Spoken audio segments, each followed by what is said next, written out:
Ербол ағай, қарызыңызды қашан қайтарасыз дейді. Кімге қарызым? Қайтарам ғой. Бірінші сұрақ. Өз мектебіңізде қай пәнді жақтырмаушы едіңіз? Мектепте мен биологияны жақтырмаушы едім. Себебі биологияда көп жаттайтын заттар көп. Арман ағай, ренжімеңіз. Мен 2-5-імді қашан қоясыз? Қоймаймын вообще саған. Инстаграмда ұзын посттар жазуға ерінбейсіз бе? Жоқ, ерінбеймін, себебі бұл менің хоббиім.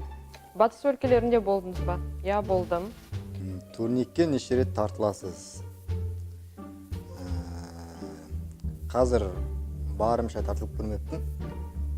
Бірақ мектеп кезімде 11 жасымда, 1 курсымда 30-ға дейін барған. Бірінші сұрақ, Нұралы Магдинге экзаменнен неше қойдыңыз? Енді 7-ші класстың оқушының сұрағы ма? Беріп тұрған. Енді бұл жерде экзаменнің бағасын әзір айта алмаймын. Әлі себебі толық зеріне қарап, жан-жақты талдап, сосын барып бағалы қорытындысы шығару керек. Оқушының өзіне жеке ескертіледі, әрі EduPage'ге баға қойылады.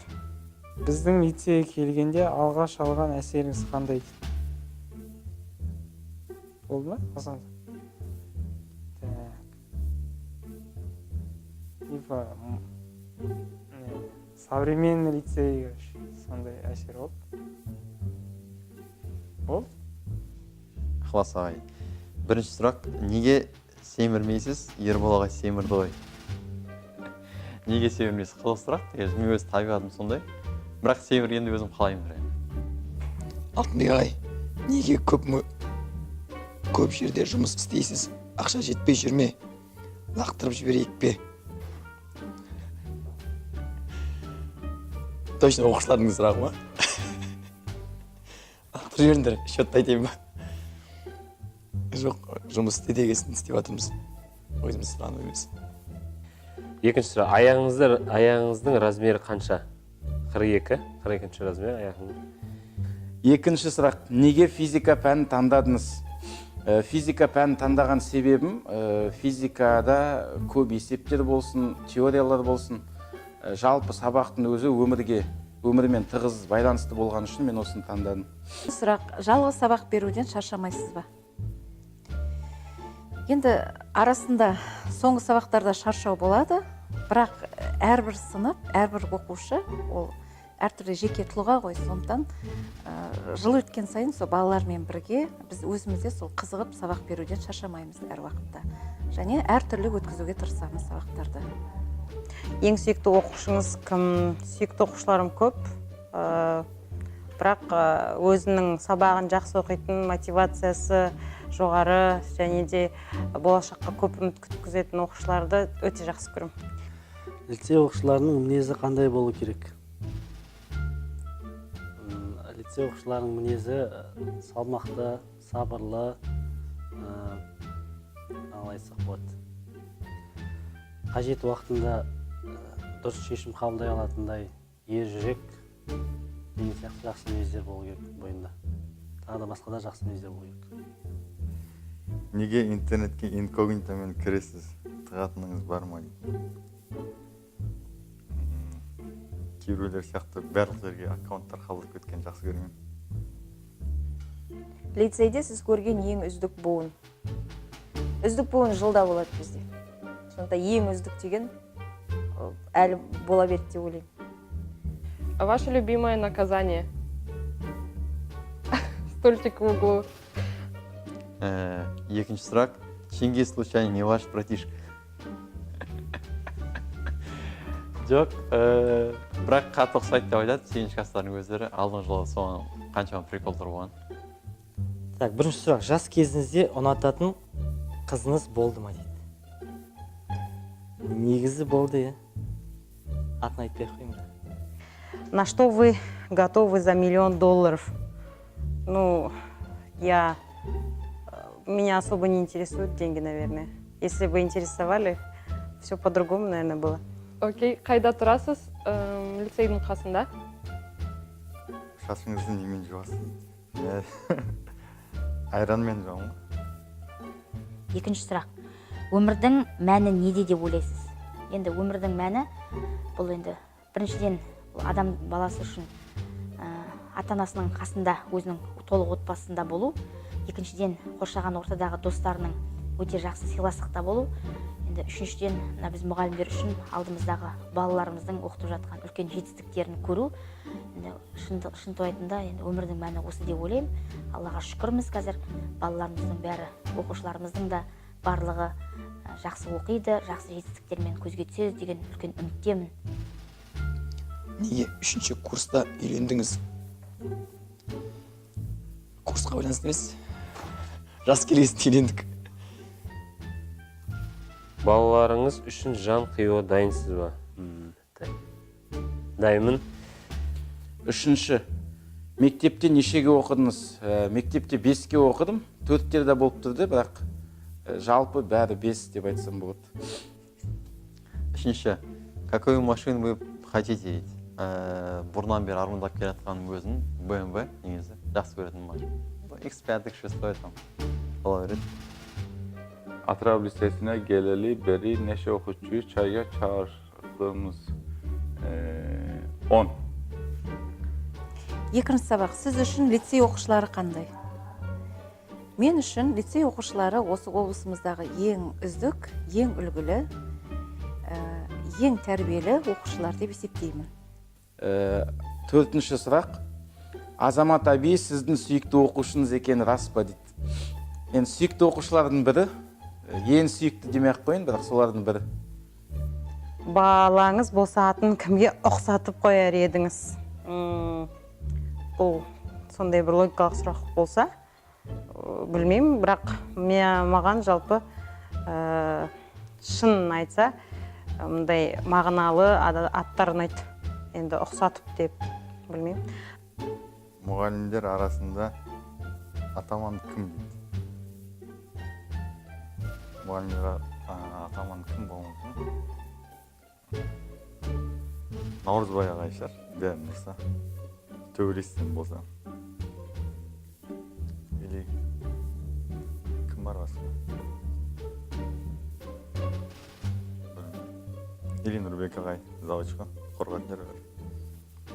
Төртінші, за какого игрока болеете? Жақсы сұрақ негізі. 2006 жылы Франция Италиямен ойнады еді финалда. Сол кезден бастап примерно Зиданға, әлі шейін Зидан. Қазір ойнамайды, бірақ та Зидан. Тамақ пісіріп білесіз ба? Ролтон мен жұмыртқаны санауға болады шығар?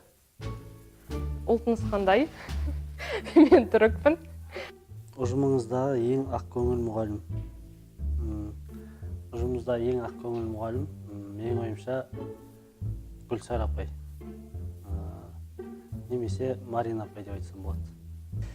Бала кезіңізде кім болғыңыз келді? Космонавт болғым келді, президент болғым келді, мұғалім болғым келді, доктор болғым келді. Бесінші сұрақ, сіздің ойыңызша сабақты қай тілде түсіндіресіз? Енді мен сабақты түсіндіруім ол оқушыларға байланысты. Егер оқушылар жақсы түсінсе, ағылшынша түсіндіре беруге дайынмын. Бірақ екі жұмыс болып кетеді, өйткені оқушылар ағылшынша түсінбейді, сол себепті қазақша, орысша кейде түсіндіре беремін. Профессия ауыстыру мүмкіндігі туса, кім болар едіңіз? Мен енді өзім осы мұғалімдікті ұнатып, мұғалім болғым келіп бардым осы мамандыққа. Ал егер ондай мүмкіндік туып жатырса, мысалы, экономист мамандығын игерер едім. С последней парты в первую деп неше рет айттыңыз дейді. В первую деп айтпаймын, за первую деп айтамын мен. Мынаны жазғанда дұрыс жазбаған. Почти на каждом уроке. Мұғалім болмасаңыз кім болар едіңіз? Негізі екінші мамандығым банк ісі, сондықтан сол банк саласында, финанс саласында болатын шығармын деп өткен ойдамын. Бесінші сұрақ, вы любите цифру 4? Баға ретінде ұнайды, бірақ бұлай именно Арсеналға қатысты сұрақ болғаннан кейін бар, қатты емес енді.